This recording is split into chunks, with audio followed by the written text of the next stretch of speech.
वैवाहिक जीवन में किस तरह से लगातार तनाव और मानसिक अवसाद फैलता जा रहा है, इसका एक सनसनीखेज उदाहरण देखने को मिला लेक सिटी में, जहां एक विवाहिता को उसके डॉक्टर पति और सीएमएचओ ससुर ने ऐसी मानसिक यातनाएं दी कि उसने मौत को अपने गले लगा दिया। उदयपुर की रहने वाली कर्णिका की शादी 4 माह पूर्व पोरबंदर के रहने वाले हिमांशु के साथ हुई थी। आरोपी पति हिमांशु गीतांजलि हॉस्पिटल में डेंटिस्ट के पद पर कार्यरत है और उसके पिता पोरबंदर में सीएमएचओ। शादी के बाद से कर्णिका और हिमांशु शहर के फ्लोरा कॉम्प्लेक्स स्थित उदय टावर के फ्लैट में रहते थे। शादी के बाद से ही हिमांशु और उसके माता पिता ने कर्णिका को परेशान करना शुरू कर दिया था। कर्णिका का पति हिमांशु बहुत ज्यादा शक्की मिजाज का था। ऐसे में हिमांशु ने कर्णिका पर दबाव बनाने और मानसिक यातनाएं देने के लिए मोबाइल एप्लीकेशन व्हाट्सएप को अपना हथियार बनाया। कर्णिका जब भी घर से निकलती तो हिमांशु से फोन करके उसकी लोकेशन पूछता और गूगल सर्च से लोकेशन व्हाट्सएप करने का दबाव बनाता। यही नहीं, हिमांशु ने कर्णिका को जॉब छुड़वाने के लिए भी हमेशा दबाव बनाया। कर्णिका और हिमांशु के वैवाहिक जीवन की बातें यहाँ तक ही सीमित नहीं रही। वो बिन बताए घर से बाहर भी नहीं निकल सकती थी। इन सब बातों को लेकर कर्णिका और हिमांशु में अक्सर जोरदार झगड़ा होता रहा। जब इन सब हालात का पता चलने पर कर्णिका के पीहर पक्ष के लोगों ने हिमांशु के माता पिता से बात की तो उन्होंने अपने बेटे को समझाने की बजाय सारा ठीकरा कर्णिका के माथे पर ही फोड़ दिया। कर्णिका की बहन ने आरोप लगाया कि पिछले दिनों कर्णिका और हिमांशु पोरबंदर गए तो वहां पर उसके सीएमएचओ पिता ने कर्णिका की मर्जी के बगैर उसका मेडिकल टेस्ट भी कराया। इन सब बातों से आखिर आहत होकर कर्णिका ने 2 दिन पूर्व उदय अपार्टमेंट में खुदकुशी कर ली। अपने पति और ससुर की यातनाओं से तंग आकर खुदकुशी करने वाली कर्णिका के घर पर अब मातम पसरा हुआ है। एक और जहां उसके परिवार वालों में कर्णिका के इस दुनिया से चले जाने का गम है तो दूसरी ओर आरोपियों के खिलाफ आक्रोश। शादी होती, हनीमून पे गए। हनीमून पे जाते ही उसने यही बात कहा कि मैं पोरबंदर शिफ्ट हो जाऊंगा।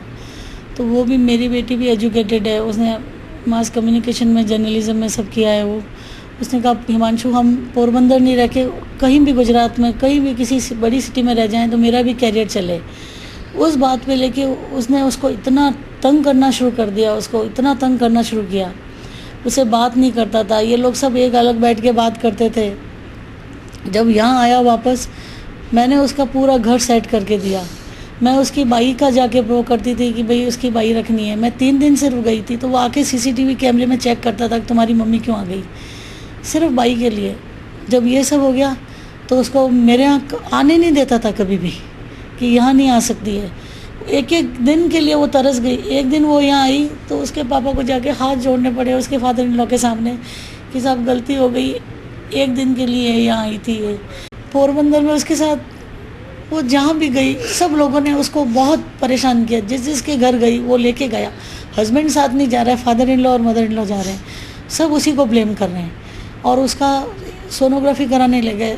मुझे बताया भी नहीं कि उसको क्या सोनोग्राफी है। इंटरनल सोनोग्राफी कराई उसकी। बहुत रोई वो रोई तो मैंने बोला बेटा, मैंने कहा तू रो मत, तो इतना दूर है मेरे से, मैं आ नहीं सकती हूँ, और तुम उनसे पूछ कि ये तेरा क्यों कराया इन लोगों ने ये। तो बोलती ये तो पता ही नहीं क्यों कर दिया। जब गायनी से पूछा डॉक्टर से, डॉक्टर ने कहा कि मेरे को इन लोगों ने बोला है, इसकी मदर इन लॉ ने। मदर इन लॉ से इसने पूछा तो मदर इन लॉ बोलती है कि मेरे को नहीं पता क्यों कर दिया। 2 जून को हम लोग, मैं और मम्मी, हमने सोचा गिंजा को टिफ़िन दे के आ जाते हैं, क्योंकि उस दिन उन्होंने वो गट्टी की सब्ज़ी बनी थी, उन्हें अच्छी लगती थी। तो और हमने बताया नहीं था कि हम उन्हें टिफ़िन देने जा रहे हैं।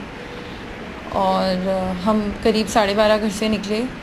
हम लोग उनके ऑफ़िस गए। उनके ऑफ़िस के बाहर मैंने उनको 2 बार कॉल किया, उन्होंने उठाया नहीं, तो मुझे लगा फ़ोन कहीं इधर उधर रखा होगा। फिर मैंने उनकी एक ऑफ़िस की फ्रेंड को फ़ोन किया, उन्होंने बोला वो बोली लेट आऊँगी। तो मैं और मम्मी भाग के उनके घर गए। हमने घर में खूब नॉक किया, फ़ोन किया, उन्होंने उठाया नहीं।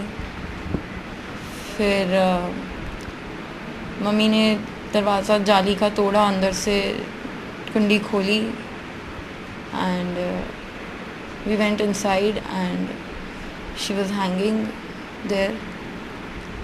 एंड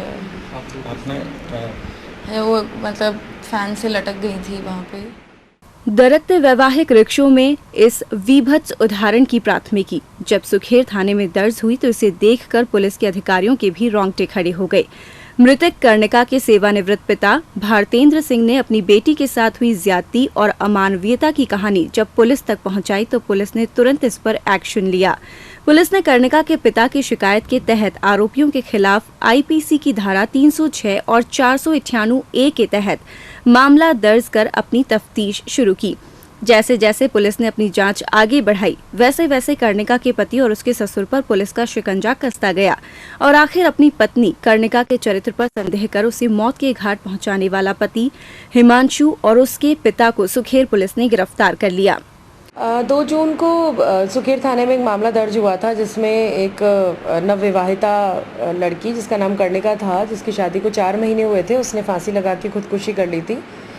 इस केस में मुकदमा दर्ज होने के पश्चात जो भी जांच हुई उसमें कल जो मृतका है उसके पति को, जो कि गीतांजलि हॉस्पिटल में डेंटल सर्जन थे, हिमांशु गढ़वी, और उनके पिता वो भी डॉक्टर हैं पोरबंदर में, डॉक्टर भरत गढ़वी, उनको गिरफ्तार किया गया। बहरहाल अपने सफेद पोश पति और ससुर की हैवानियत की काली करतूतों का शिकार हुई कर्णिका अब इस दुनिया में नहीं रही है, लेकिन उसके परिवारजनों की आंखों के आंसू अपनी जवान बेटी को मौत के घाट पहुंचाने वालों के लिए सख्त से सख्त सजा की मांग जरूर कर रहे हैं।